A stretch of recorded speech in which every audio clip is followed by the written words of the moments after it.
Hello, this is question 3 on your OCR June 2022 AS paper 2 and is a proof question where you have to give a counterexample to disprove the following statement. So if x and y are both irrational, then x plus y is irrational. You will have to think a bit because it's not well, unless you see the trick very quickly, it's not obvious. So irrational, remember, is when we cannot write the number as a over b, yeah, with a fraction where I have two whole numbers. Examples of irrational number are always square roots that are not a whole number, so square roots that are not the root of a square number. So for example, root 25 would be rational because it's 5, but root 2 is not. Root 3, root 6, any other root.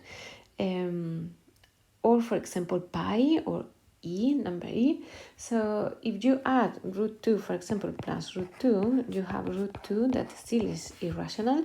So we have to think a bit, what can we do to add two numbers that are irrational? So this is rational, right?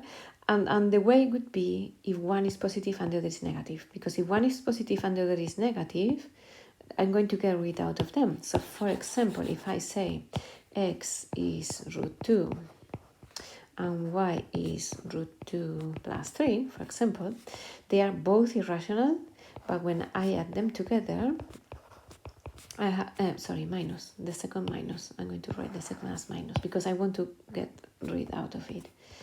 So minus root 2. When I add them, I have root 2 minus root 2 are gone, plus 3. And this is rational, yeah? So this could be a perfect counterexample.